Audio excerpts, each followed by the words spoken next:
Oh, what up, guys? I'm gonna be trying to make my jacket waterproof with some naphtha and silicone.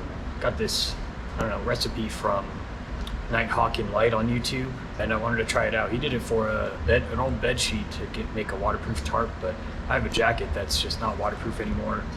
I tried to wax it, and it wasn't really working. I think it's the material. It's not like a cotton, so we'll see how this works on that material.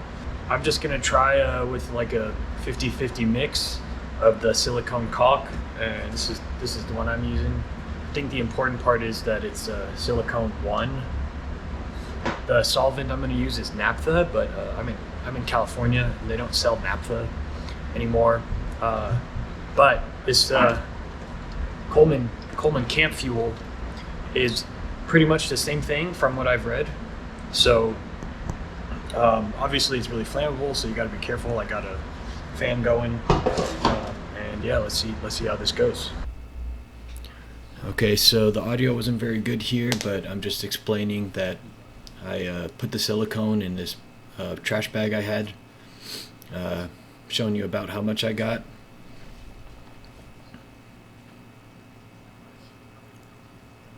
I probably don't even need that much for this, but I was using an older caulking tube, so I just used it all up. I cut it open and put it all in there. I'm now going to add the naphtha or the camp fuel. I wasn't really measuring. I kind of just eyeballed. I did test a trash bag before to make sure there was no, melting of the plastic or something like that. But I didn't have any problems like that.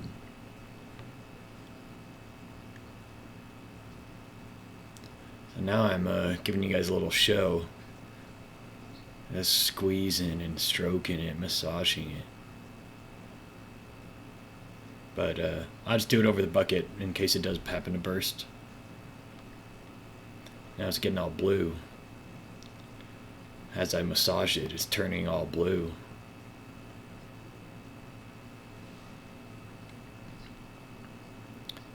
So this took about 5 minutes and got pretty blue. It's got like gelatinous kind of texture, and there's no chunks hanging out in there anymore.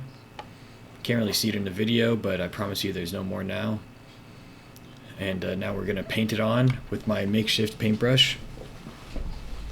I forgot to get the paintbrush at the store, so we just kind of made one up with this microfiber cloth on a clamp.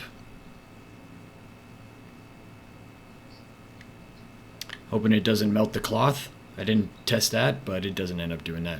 All right.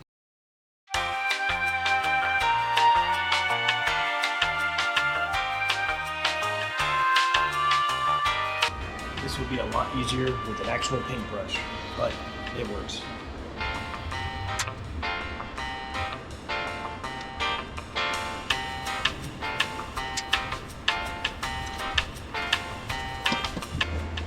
I'm just gonna dump this towel in there and scrape the towel onto the jacket. I think that's easier than trying to get the clamp in there.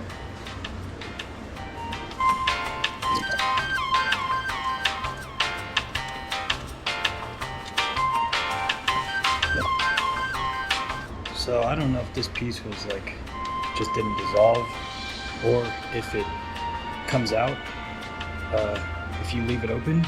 I think this piece just didn't dissolve because it looks like the edge of the container, of the caulking container. So I think it just didn't dissolve.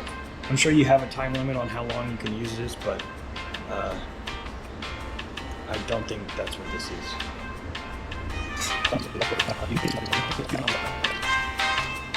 Okay, so that pretty much was all of it. I see I actually didn't dissolve all the caulk, but I think I still had a good amount. So we will leave this for 24 hours and test it out. Let's take a look at it. So I'm leaving this rag out, and we can see how waterproof that rag becomes. But I didn't get the perfect coating because I didn't have a paintbrush. That was a mistake. Definitely have a paintbrush next time, but I think it's okay. What I mostly was concerned about was the hood and the shoulders and the arms. I think I did all that okay. So, all right, guys. So it's been a few days. As you can see, I'm wearing the jacket. It was raining the day I did this in the next few days, so I wanted to give it plenty of time to cure, because I know the humidity can affect how quick these things cure, at least I think. But I got my jacket on now. You can see it's got kind of this shiny looking coating on it now. Feels not sticky, but like almost rubbery. And now I have this towel too, which is covered because this is what I used to kind of paint this on here. I would say if I had to do this again, I would either just like fully submerge it if you don't care about getting the inside covered as well, because this didn't work great. You can see the coating isn't super uniform. We'll look a little closer at that in a second, but I figure we can test this with this little rag. Okay, so here's my rag that is just covered in this stuff. It's kind of stiff now, but it's still, flexible enough. It doesn't feel like anything's cracking. Bucket of water. So let's see. I'm just gonna submerge it. And, oh yeah, water got on my shoes because this kind of just acted like a holder. I mean, it still has water on it, but I think you can see it's mostly just beaten off. And here's kind of the low pile side. It's definitely wet, but it's not soaked like you would think one of these rags would be after you dunk it in water. Exact same rag, but it's just brand new. If I dunk this down here, I think this is kind of what you would expect, right? This soaked rag. Okay, so it seems to be working pretty good. Now to try the jacket, I'm gonna zip up and just dump it on my shoulder, because that's where this is gonna matter. Let's see.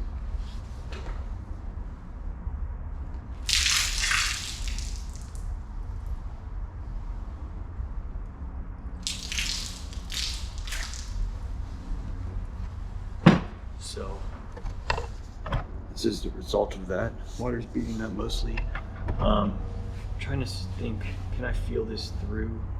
It feels colder on the inside of the jacket, but I can't tell if it's actually wet or just cold. So there's a little spot right here, but I think that is just from my hands right now because they got wet. Don't think there's any water in there at all. So I think this turned out pretty good. And I would say, again, if you could just do this with a paintbrush, you'd have a much better time because you can see my coating is not very uniform. I think I'm gonna try this again with a pair of pants because I really need some waterproof pants for when I'm biking and stuff. All my pants just get completely soaked. And that's pretty uncomfortable. So I'm gonna do that. I think next time I try this, I'm gonna completely submerge the pants. I have some pants that are a little beat up, but I think the coating would work well on them. So I guess just for next time, I think I would put more of the camp fuel in than I did for this initial recipe. Clearly it worked well, but I think if it was thinner, it would kind of just paint on easier, and then having an actual paintbrush, that's what I would do next time.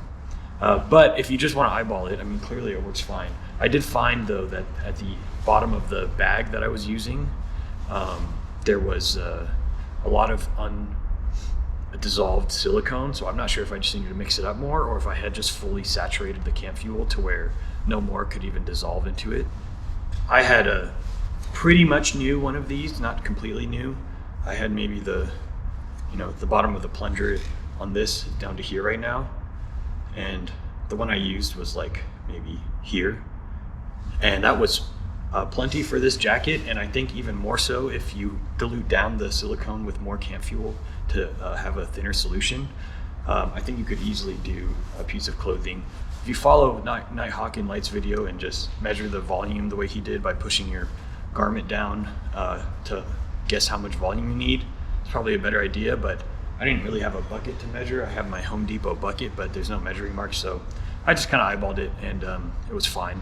Especially if I make it thinner and dilute it down more, I think it would go way, way further. So I would mix up less than you think at first, and then make more if you need it. But there's no need to waste all this because once you mix it in, there's no really saving it anymore because the silicone's going to cure. So yeah, cool. All right, see you guys.